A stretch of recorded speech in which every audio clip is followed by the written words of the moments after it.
Welcome to the London Business School webinar series Beyond the Crisis, and a special welcome today to all the LBS alumni who are attending, because this is part of the LBS reunion event week, which is of course happening virtually this year. Today it is a great pleasure to welcome Gary Hamel, who is a visiting professor at London Business School and a long-time member of the faculty at LBS. Welcome, Gary. Thanks for joining us. Excellent. So Gary is going to be talking to us about humanocracy, creating organizations as amazing as the people inside them. And that's also, of course, the title of his new book, which is co-authored with Michele Zanini, and it's due out in August this year, but you can already start buying it on Amazon already today. Without further ado, Gary, let me give the floor to you. Please feel free to tell us a little bit about what humanocracy means. Gary, it's all yours. Well, thanks, Julian, and good day to you all, wherever you are. It's a great pleasure to have the chance to chat with you, even in this format. We've obviously been living through some extraordinary times. The COVID crisis has been the most demanding possible test of individual and organizational resilience, and I do hope that you and your families have been safe through this very daunting time. Of course, it's not the only challenge we face as a species today. We are up against climate change, mass economic migration, racial disharmony, the employment threat of AI, and many other things that are stretching our organizations to the max. Of course, it's also an age of extraordinary opportunity. All of these new technologies, from quantum computing to artificial biology and so on, are creating extraordinary opportunities for organizations. But whether it's a problem or opportunity, our capacity to respond depends critically on the ability to harness every possible ounce of human initiative and ingenuity around the world.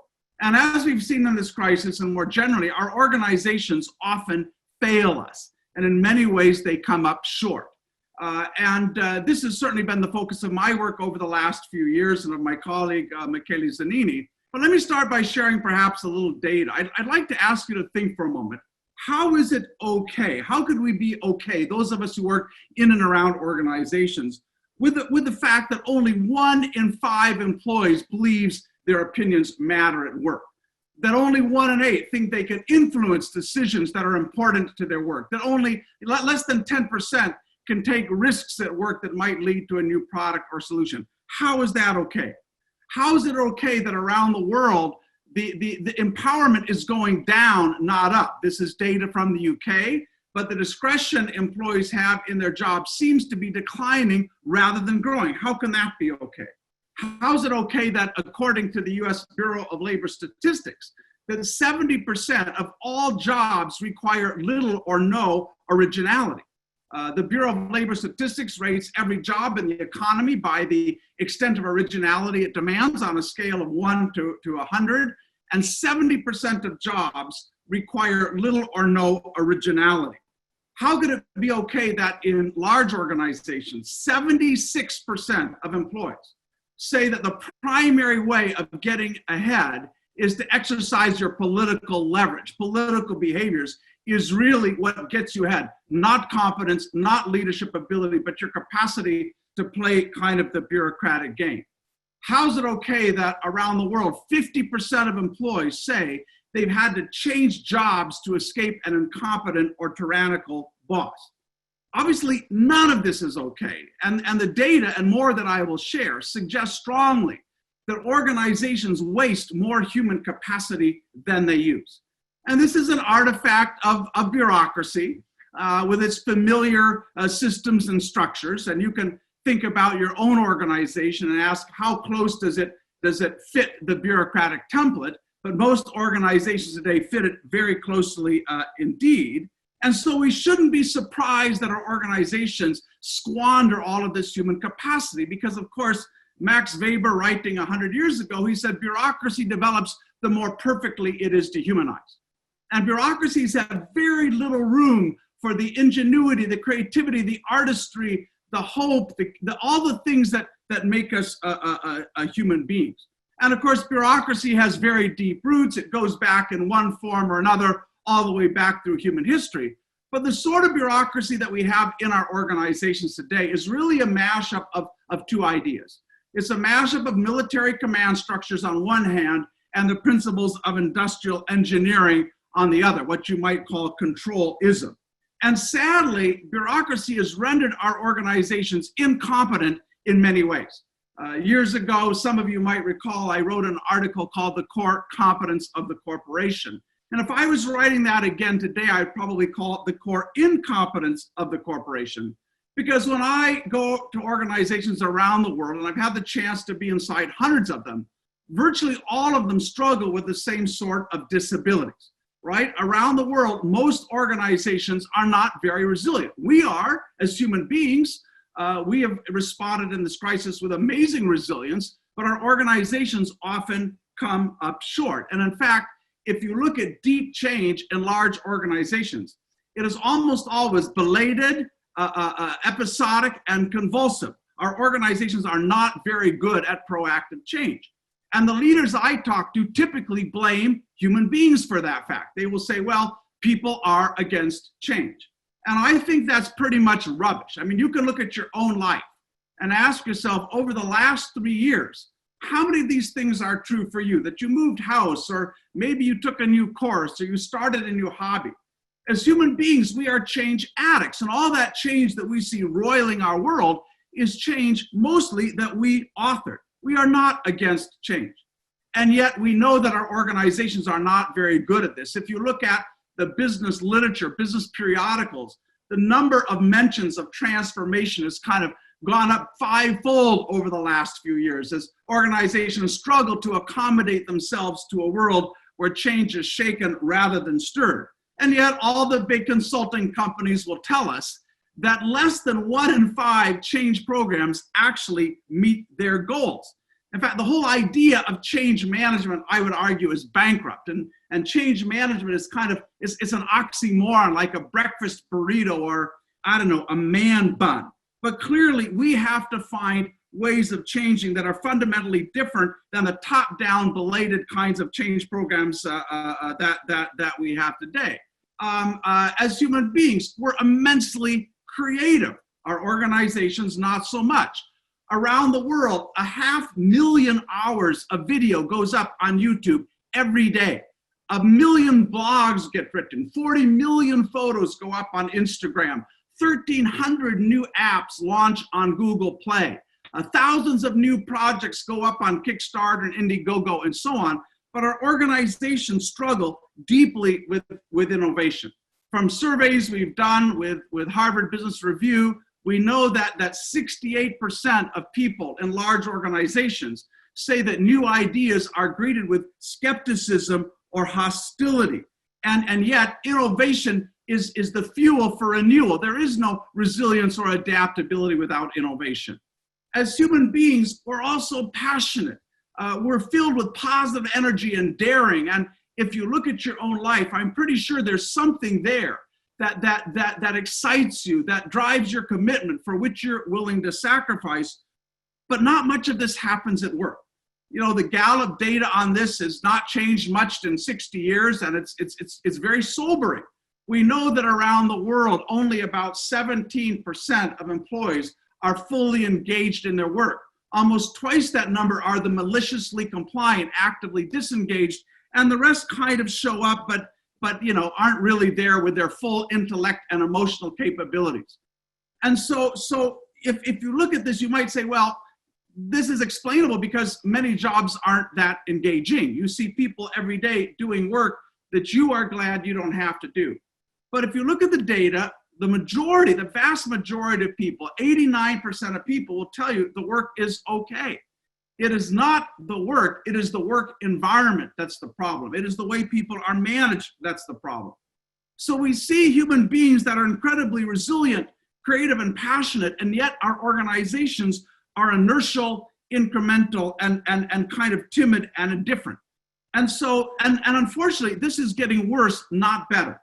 The data, and this is from the United States, but the data is pretty much similar around the world. The bureaucratic class, bureaucracy, is growing about twice as fast is all other forms of employment. The number of managers, supervisors, administrators in the economy is growing much faster than other job categories. And this is not primarily an artifact of more regulation. This is being driven by internal systems, internal compliance measures. And certainly, I don't think it's an accident that as bureaucracy has gone up, productivity across the G7, across the developed world, has gone down. These things, I am sure, are correlated. And these have profound impacts for income inequality, for growth of incomes, for populism. If a larger and larger share of the workforce believes that they are not able to capture a share of the economy, if their contribution is going down, we have immense political problems. And so our argument in our new book is we need a change. We have to go back and fundamentally change the way our organizations were built. We have to think of ways of hacking this technology of management, the systems and structures by which we come together to do collectively what we can't do individually. We have to change that in radical ways. You know, over the last decade or two, we've become comfortable with the idea of radical business model innovation. If you look at the difference between terrestrial broadcasting, traditional television, and YouTube, Netflix, and all the rest, that's enormous change in business models. But maybe we now need something that's as radical in how we think about management models. And so the question is, how do we buy the blessings of bureaucracy, control, consistency, coordination? How do we buy those things duty-free? And how do we move from a management technology that was focused on maximizing conformance to one that's focused on maximizing contribution? You know, like all technologies, bureaucracy is a product of its time. And that was an age in the 19th century when most employees were illiterate, when information was hard to gather, expensive to move, when administrative competence was rare, when change was gradual, and scale was a decisive advantage. None of those things are true anymore. And yet somehow we're still stuck with that old management technology. And it's not for lack of trying that we're still laboring under the yoke of bureaucracy. Over the last 60 years, there have been many attempts to try to escape that curse. And the most recent of which is perhaps agile teams. But when you go back and you look at these, almost none made a significant difference. Almost none produced a lasting step function change in the productivity of our organizations, how resilient they are, and how engaging they are. And we've looked at this in depth. We've gone back and unpacked a lot of those earlier programs, as have other researchers. And when you do that, what you discover is that these programs produced extraordinary advantages. But very quickly, they were marginalized, they were rolled back, they were suborned. And the simplest reason is this, that in the end, the empire struck back. You may have noticed that people with power are often reluctant to give it up. And they're very good at getting more of it, and they'll dress that power lust in all kinds of sophisticated terms around shared services, harmonization, economies of scale. There are many good apparent business reasons for why control and power moves up in organizations. But we are going to have to reverse that, and to do that, we have to understand that this is also a very deep political challenge. If you think about it, bureaucracy is a massive multiplayer game in which millions of people compete for the scarce resource of promotion, and the tactics that get you ahead are hoarding resources, negotiating targets, defending your turf, managing the optics of your performance, deflecting blame. And those don't create any economic value, but they are the behaviors all too often that determine who gets ahead in organizations. So how do we escape this? How do we move forward? Some very quick thoughts, and I apologize for being so brief today on all of this. But the first is we have to start paying attention to what all of this costs us. The fact is that in most organizations, the costs of bureausclerosis, as it were, don't show up anywhere on the P&L. Yes, you may see, extra layers or the cost of staff functions that have grown big and bloated, but by and large, the real costs are not apparent. And so we've been working on new metrics. We believe that just as we have to, quantify the self, we pay attention to our BMI, our body mass index, we have to start to pay attention to the bureaucratic mass index. We have to start to measure exactly what all of these different dimensions of bureaucratic drag, the bureaucratic tax, are costing our organizations. And so we've constructed an instrument to do that. If you go to hbr.org and you put in my name, or you put in BMI, I think you'll find the tool. It's free. You can use it in your own organization. But we have to start measuring this in a systematic way. 20 years ago, very few companies accounted for their environmental impact. Today, most do. Similarly, we have to start to account for the bureaucratic drag on productivity and on our economies, starting with every individual organization. And stakeholders need to hold leaders accountable on this. Second, we can learn from the post-bureaucratic vanguard. Most of us grew up in and around organizations that kind of fit that old bureaucratic template. And it's very hard to imagine an alternative if you've spent your life in an organization where power trickles down, where you have ranks of managers assigning tasks, assessing performance. Very difficult to imagine that there are alternatives, but there are, and they are spectacularly successful. One that Michele and I wrote about a year or so ago in Harvard Business Review is Hire, the world's largest and most profitable home appliance maker, which is one of the global leaders in the Internet of Things. And talking to Zhang Rumin, their chairman, more than a decade ago in my office in California, he said, we want to encourage employees to be entrepreneurs. People are not a means, they are an end. And our goal is to let everyone become their own CEO.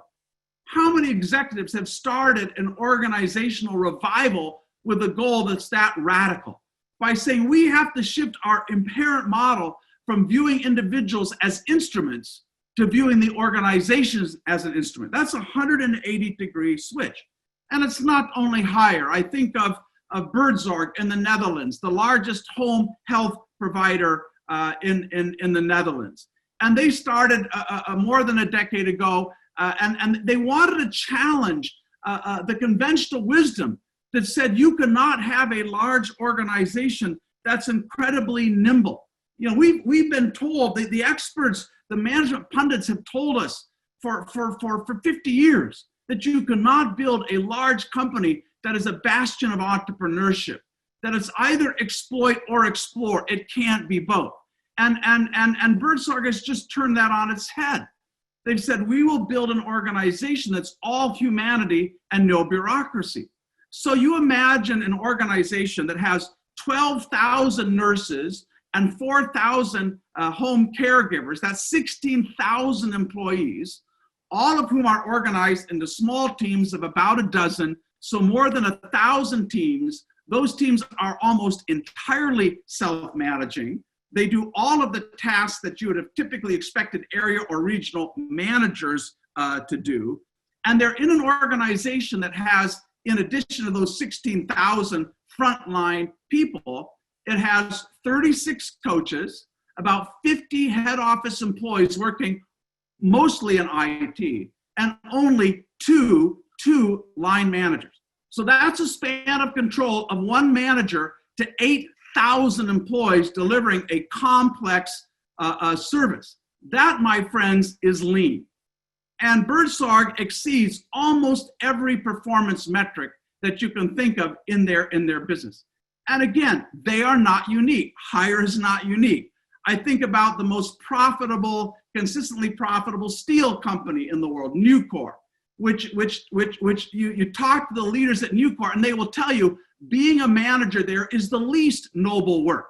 They've created an organization where frontline employees are responsible for innovation, where frontline employees are talking to customers, running thousands of experiments a year, out innovating all of their competitors, with a head office that is 10% the size of their nearest rival in the United States. Or I think about Handelsbanken, based in Stockholm in the UK, across the north of Europe. They have outperformed the European peer average, bank average, every year for 48 years in a row. Incredibly decentralized, tiny head office. Every branch is its own P&L. So when you look across these models, you start to see a pattern. You see a very different kind of a way of thinking about how you run a large organization.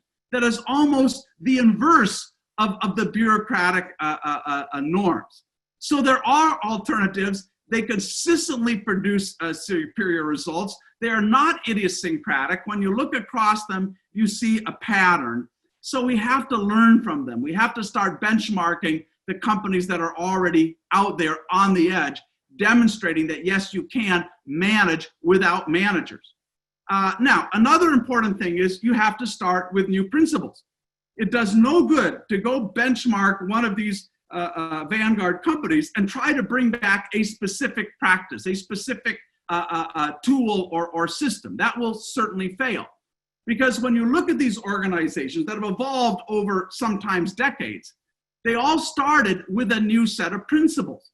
All those very specific practices you see emerged through the relentless pursuit of a new principle, often starting with a belief in the fundamental freedom and autonomy of individuals.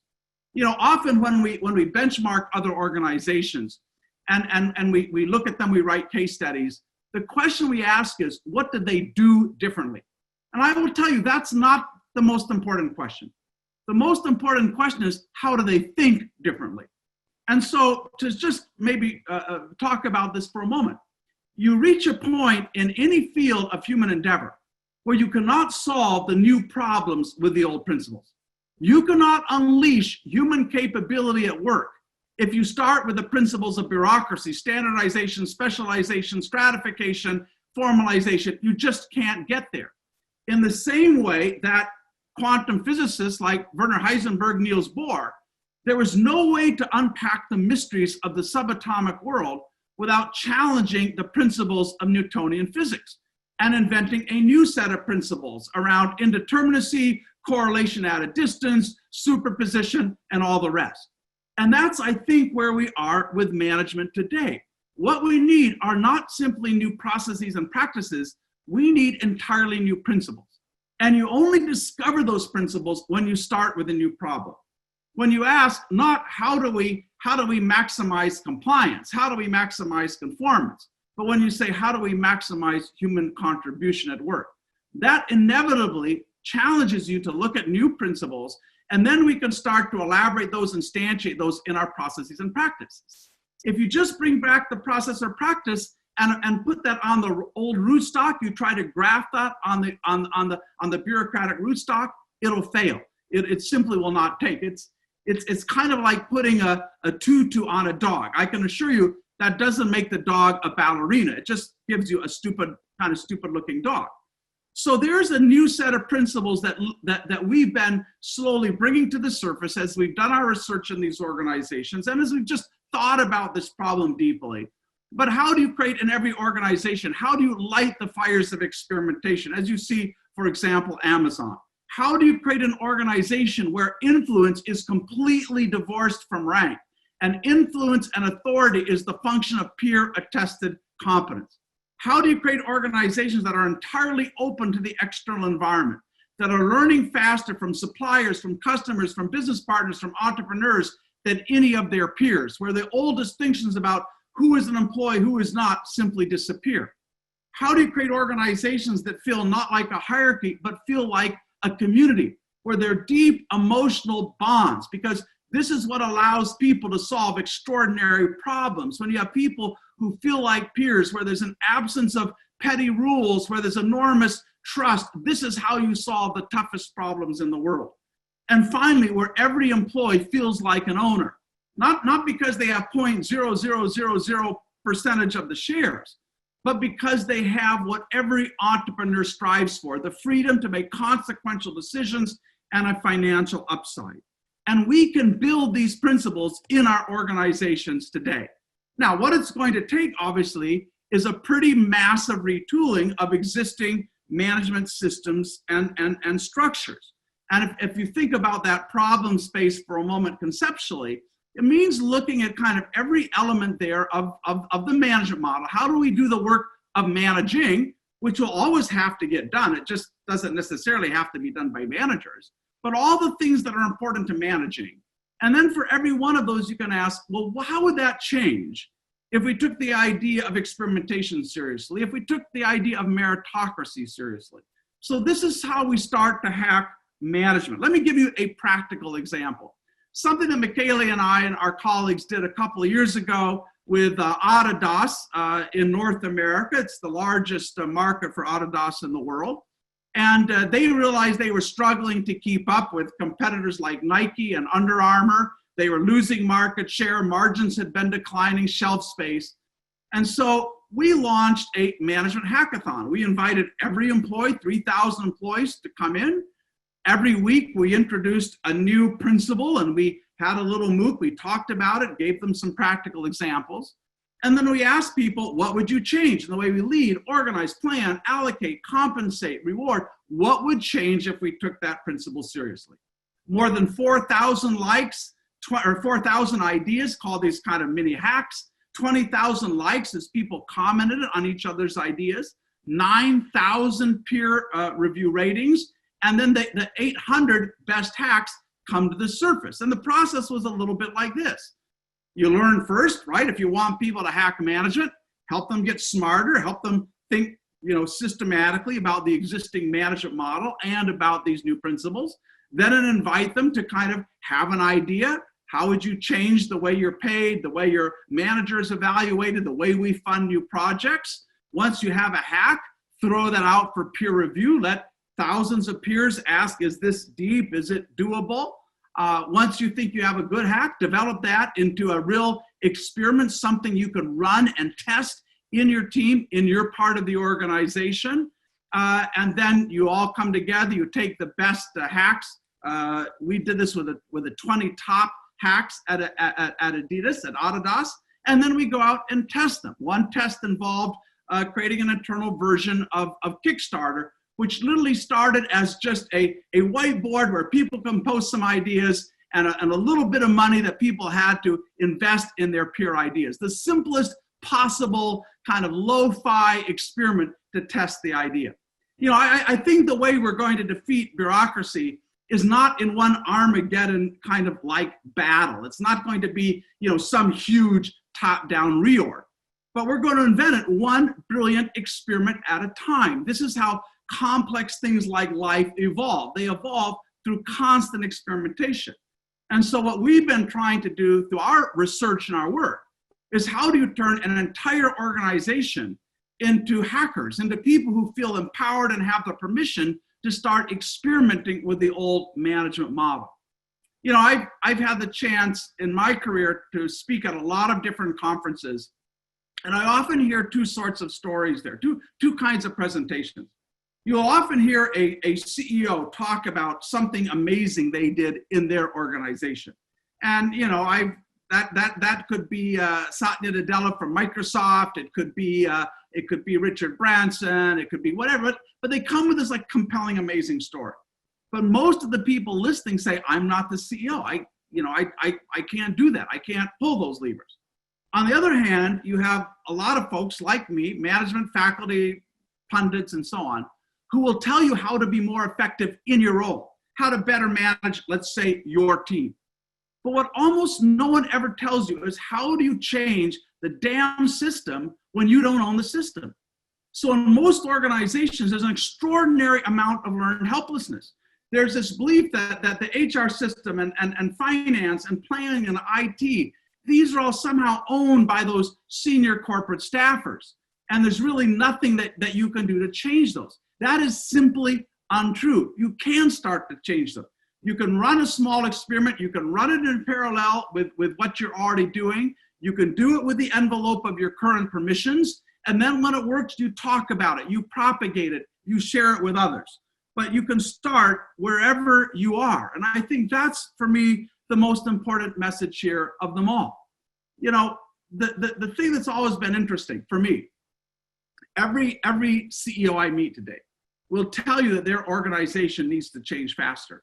And interestingly, most CEOs today will also acknowledge, when you press them, they will acknowledge that the real threat to their competitiveness is not their operating model, it's not logistics, supply chain, and so on. It is not the business model, it's the management model.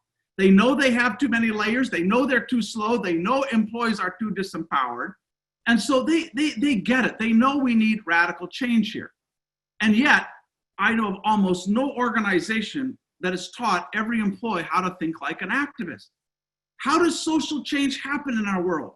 It does not happen top down. It happens when people have had enough and they stand up and they say no more, right? That's how we made the jump from monarchical power from aristocracy to democracy. It's how we moved from away from slavery, away from patriarchy.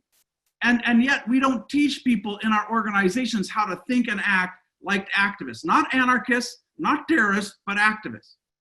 And I can tell you, when you come to any problem with courage, if you're willing to stand up and say, I've had enough, I want to build an organization that merits and deserves the best of what people bring every day. I'm not satisfied with the kinds of engagement scores we have. If you have the courage to tackle a problem that is bigger than you are, people will follow you. People will be inspired by you. If you come to that problem with compassion, where you're not in it for yourself, it's not about accumulating more positional authority, it's not about your unit doing better, but it's truly about making the lives of those around you better at work. People will be willing to take risks with you. They'll pick you up when you stumble. And finally, it's about building community. You know, often when I'm in organizations, I'll have perhaps a young person come to me and say, so Gary, you're connected into our executive committee, into the management board. Would you help me pitch this idea or give me a tip? How do I get their attention? And what I always tell them is, don't go up. Don't start by asking permission. That's a mistake. Go sideways. Build a community. If you can get a dozen people working with you on this idea, if you can get them to get on a Zoom on a Saturday morning, if you write a paper, do a mock-up, you'll find that people really do not stand in your way. You know, we have to turn that old change model up on its head. And so the way we're approaching this in organizations is change that is emergent, that is engaging, that is grassroots, because that's the way you root around the old power structures. That's the way you get enough truly creative ideas into the system and find the best things that will make an impact. You know, I believe deeply that in the future, the most effective change programs will be socially constructed. And one of my dreams is that before I'm done with my career, that we will never again hear the word cascade when we talk about change. We will never talk about change rolling out. We will only talk about change rolling up. And you have the courage and the ability to start that revolution wherever you are. And I've seen this happen in organizations large and small. One of my favorite stories is Helen Bevan, an amazing woman at the NHS who worked in an internal change function.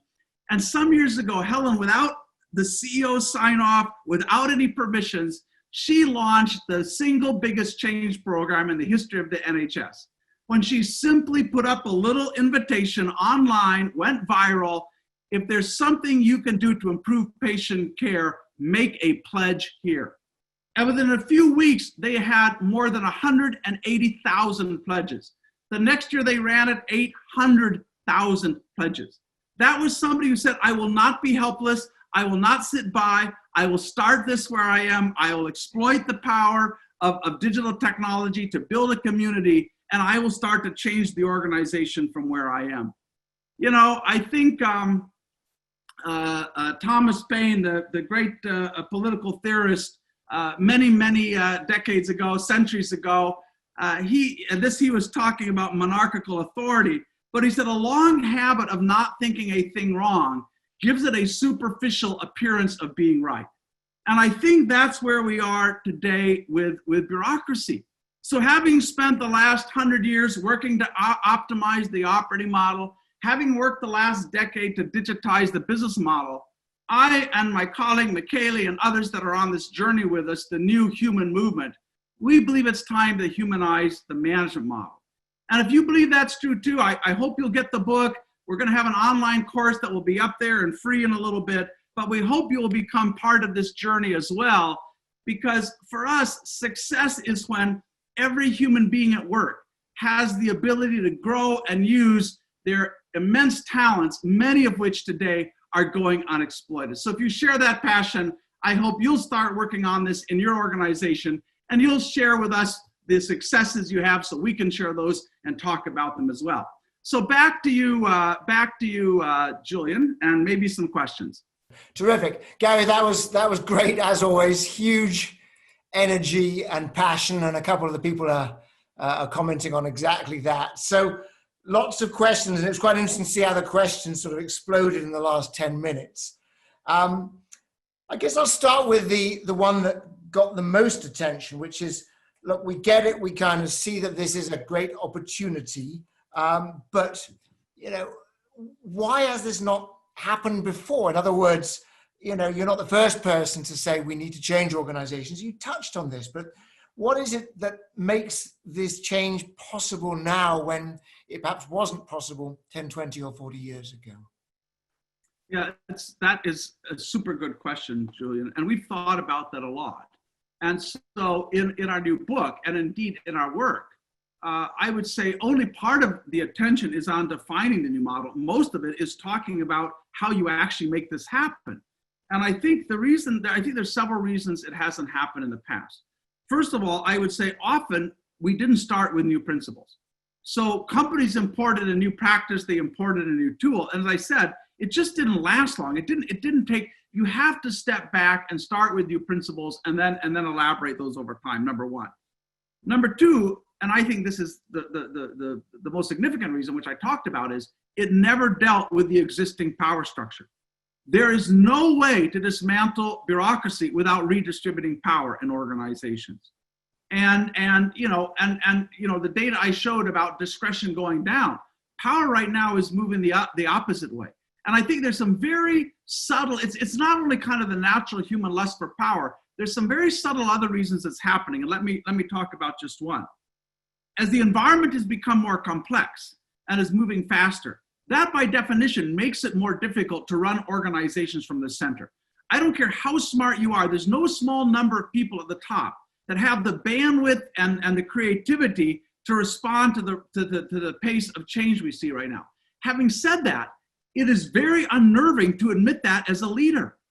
If you have a 200 or 300 to 1 salary differential with frontline employees, you are supposed to be in control. You are supposed to be able to see the future with perfect perspicuity. And so the natural tendency in that, as the world becomes more complex, the natural tendency is to try to move the organization towards more control, more rigidity, more standardization. I remember the CEO of a very large, you all know it, one of the top tech companies in the world saying, I can now manage the company from my G5, from my corporate jet, because I have all the data. But what you don't have is context. You really don't know exactly what's going down on the ground. So I think we're putting in more and more control systems as a way of creating the illusion of control, that if I can go to bed every night as a leader, just believing that everybody is doing the same thing around the world, they're all coloring inside the lines, then somehow I've shrunk the complexity of the world to fit with my own cognitive limits. But of course, in doing that, you've completely hobbled your organization's capacity to react to change. You would know, Julian is a friend of yours as well, Jim Hagemann-Schnabe, who is the co-CEO at SAP, now chairman of Siemens and Maersk. He said that when he left SAP, and he said this with horror, he realized they had 50,000 KPIs across the company. So rather than giving people at the front line simple P&Ls, disaggregating the organization, giving people, holding them accountable for acting like business owners, instead of doing that, which is what Hire and Svenska and these others did, they essentially say, let's manage the company by remote control. We can deconstruct this amazingly complex model. We can narrow down specific targets for every individual, and then hope that when you re-aggregate those, that aggregates into a successful organization. That does not work. It just does not work. And so, you can go back to Hayek and all the way back. Today, in a complex world, organizations are struggling with an incredibly difficult information problem. How do you incorporate all that information, make smart decisions on that? And that just doesn't work in a hierarchical organization. The pyramid, if you think about it, that old organizational pyramid was essentially an information handling mechanism, right? So 100 years ago and more, the cheapest, the best way of aggregating information is 10 people share data with their boss, then you aggregate at that next level, you share it up, and in that environment, literally the person at the top was the only person who had the full picture. Today, we can move information instantly. Everybody can have real-time information on customers, supply chain, whatever else it may be. And yet we've still kind of preserved those old bureaucratic structures. And I think many leaders are now discovering a new definition of hopelessness. And that is trying to win in a networked world with a hierarchical organization. It can simply not be done. And sooner or later, we're going to recognize, some already have, but for that to happen, there's a lot of bureaucratic power that's going to have to get redistributed. And I haven't talked about it. It's in the book, so I'm going to say one sentence and people can go get it there. But part of this is starting with us, right? At the end of the day, bureaucracy is not something out there. It's something in here, right? If your definition of success as an individual is climbing the organizational pyramid and going from VP to SVP to EVP to whatever, and you've learned how to play that game, you have to go through kind of a detox for bureaucrats. You have to go through your own 12-step program of rethinking how you gain and use influence and authority. It is not easy. It starts with your own fearless moral inventory. So it's going to have to start with us. Here's the good news. Any organization that's been through this, and the people have been through this, their jobs get better. None of us really enjoy micromanaging other human beings. It's much more fun to be a mentor than a manager. And so it's a little hard to transition, but your life gets better when you do it. Good. And let me just ask you a follow-up on the same theme, but specific to lockdown, right? Because right now, and London Business School is no exception, there is this desire, of course, to control things. And yet in some ways, it's much harder to control things. Some ways it's easier. Some ways it's harder because we simply have no way to literally peer over somebody's shoulder. What are your thoughts on the specific challenges of operating when you simply cannot be face-to-face with somebody?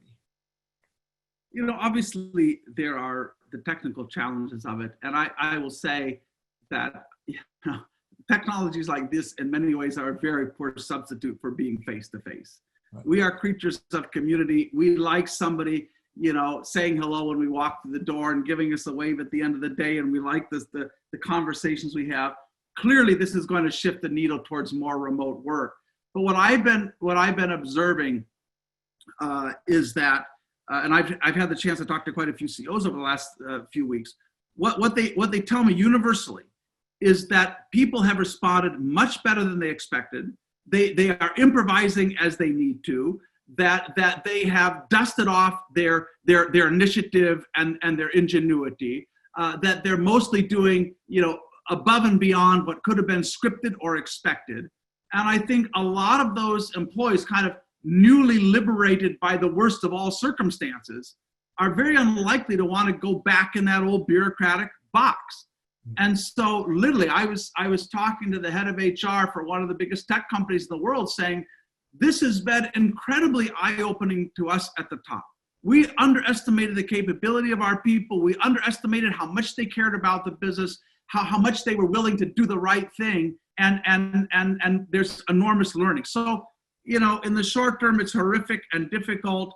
I think in the longer term, this will be, one more very substantial nudge to saying, the old model just doesn't work. And it has not worked in COVID. I didn't go through the litany of how large bureaucratic organizations have failed us in this crisis, but they have again and again and again. And the most successful countries that have been battling COVID are ones that did not have a strong federal system, where it is not, some parent figure at the top making us all comfortable and saying, we're in control. No, we might like that, but it's more federal systems where there's more experimentation going on, more improvisation, where networks of physicians and small businesses are emerging, rapidly sharing new practices, experimenting together. That's a much more effective way of dealing with, because if when you have blanket policies from the top in an area of uncertainty, when you get that wrong, it can be catastrophic. Got it.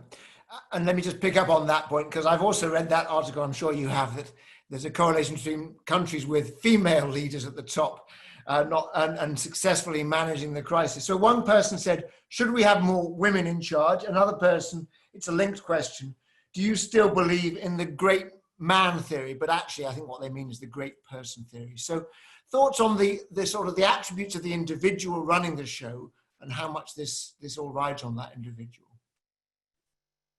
I think the problem with bureaucracy or with hierarchical structures is that it asks too much of the few and not enough of everyone else. I think the great person theory is pretty much discredited. I think, if you look at how large organizations, why they miss the future, why they fail to respond, typically today, by the time a problem is big enough to capture the scarce attention of somebody at the top, you are already too late, which is why virtually every change program is a catch-up program. And I think conversely, we have vastly underestimated the capability of so-called ordinary employees. Most organizations today are still a kind of caste system where we distinguish between the thinkers and the doers. What I see in organizations like Birdsong and Svenska Handelsbanken and Spotify and Nucor and Hire is an ability to turn on the capabilities of frontline employees. I think it is complete rubbish to even talk about low-skilled jobs. There's no such thing as a low-skilled job in our economy. That's nonsense. The economists need to stop talking about that, because what you basically see is a prejudice. We see a prejudice that if you don't have certain credentials, then we're going to call you low-skilled. And because you're low-skilled, we are not going to give you the opportunity to learn. We're not going to give you permission to take risks. We're not going to allow you to grow your responsibility. And so you create a self-perpetuating situation, which, guess what? Those people don't learn, they don't grow, they are not creative. But Nucor is this wonderful example. In fact, Michele and I have an article, I think, in the next issue of Harvard Business Review. You can learn a little bit about Nucor there and how Michelin has been learning from Nucor. But you think of a company where blue-collar employees have permission to spend millions of dollars on capital equipment. When they're doing the innovating, if they need some expertise, they hire the PhD metallurgist. So the most innovative steel company probably in the world does not have a corporate R&D department. That is all coming from blue-collar employees. So I think that idea of the great person, the great leader is bankrupt. That's out of date. I would just add to this one thing, Michele. This one thing, Julian. I think my colleague's probably on the call. Let me add just one thing to that. I think just like we're going to have to rethink organizational change, we're going to have to rethink our very definition of leadership. Because I think the idea of leadership, when we use that word in executive education or in our organizations, it is hopelessly confounded with ideas of bureaucracy. So when somebody says, when somebody in an organization talks about the leadership team, I can tell you, they do not mean every single person in that organization who has courage, who's willing to step out in front, who's willing to take a risk. The leadership team means the people who've won a whole series of promotion tournaments and now sit at the top of the organization. Right. And yet we know from people like Barbara Kellerman at Harvard, from Jeff Pfeffer at Stanford, we know that there's literally little correlation at all between what companies spend on leadership development and their ability to actually grow leaders. So we have to start to view leadership is not where you sit in the organization, but it's your willingness to change the world around you, to have the courage to do that. Leadership can be anywhere and anybody, but the moment you think that talent sits at the top, you've hamstrung the organization.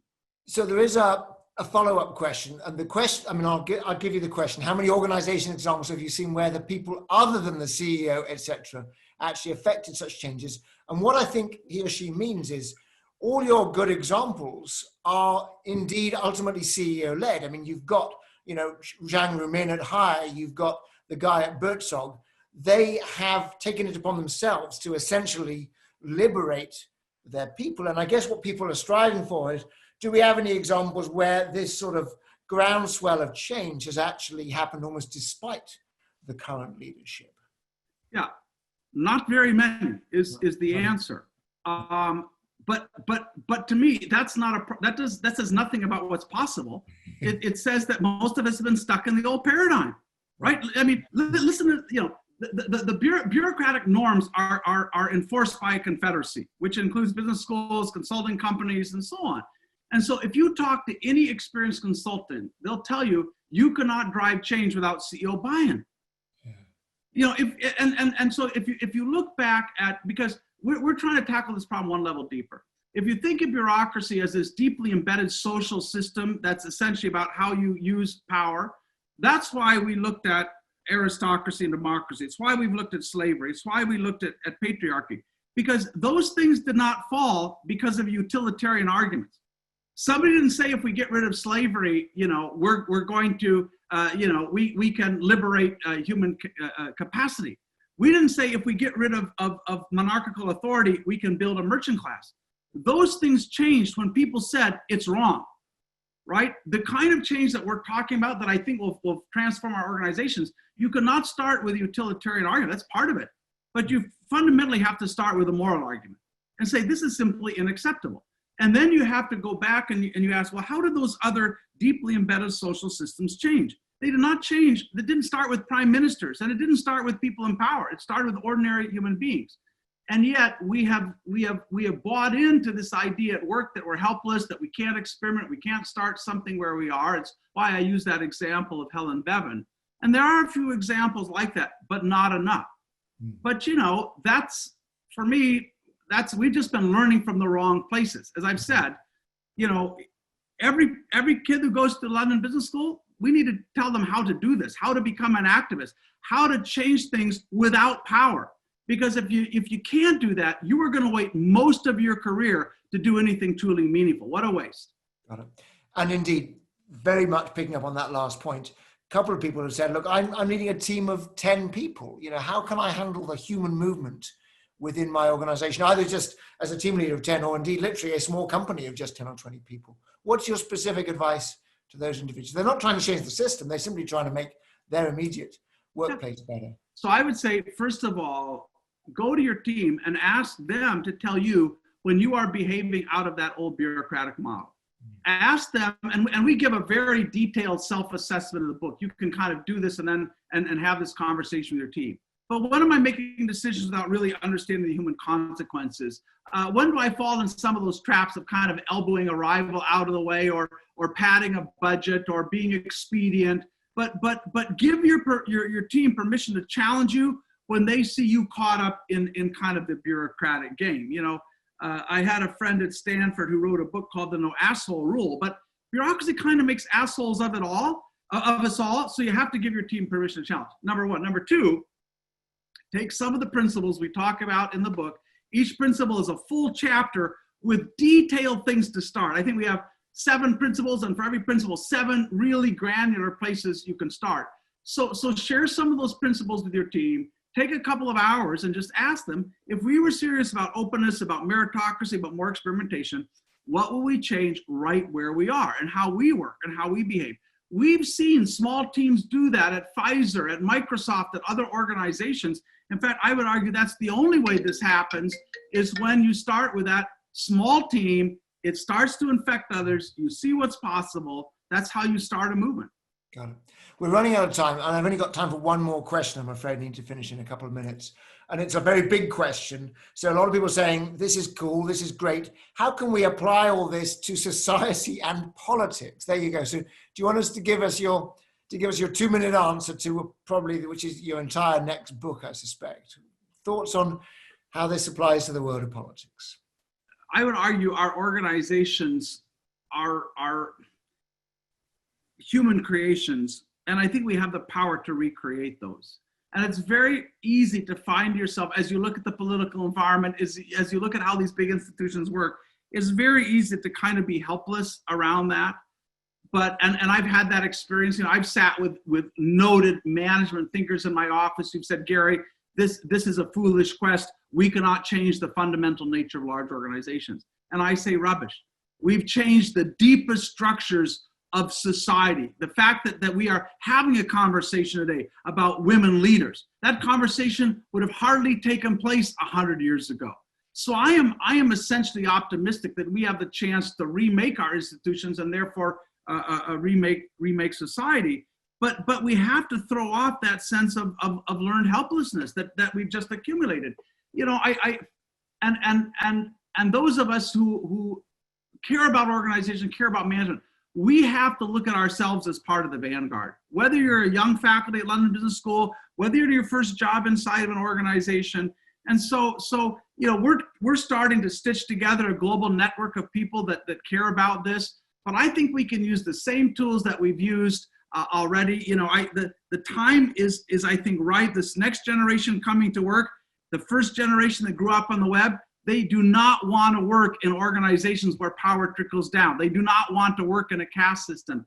CEOs now get it. They understand they are up against challenges that lie outside that old performance envelope. Stakeholders get it. They're pushing organizations to be lean, to be faster. So I think we're at a time where I think we have the chance of creating that inflection point.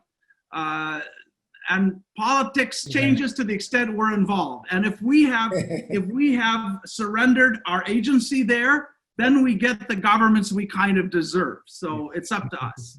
Good. Thank you, Gary. That was terrific. Lawrence, can we just get that holding slide, that final slide, just to show to the audience. So before we finish, first of all, those of you who are alumni, but frankly, this is actually open to anybody.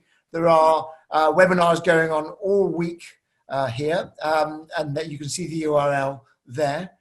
Please do have a look at that. There's things tomorrow, Thursday and Friday. And then Lawrence, if you can just go to the final slide. The next one that's specifically part of this series is Herminia Ibarra, who's a professor of organizational behavior, and Melanie Richards, who's the deputy chair at KPMG. They're going to be talking about holding on to diverse talent through a major disruption. And you can sign on to that and all the others at the usual URL you see at the bottom there. That one is reverting to the usual time of 12 noon. So without anything else to say, I'm just going to thank Gary one more time. Thanks, Gary. That was terrific stuff, as always. Thank you, Julian. Thank you, Julian, and everyone who took the trouble to join us. Thank you, Julian. Perfect. And thank you, the audience, for listening. And we'll see you again on Thursday.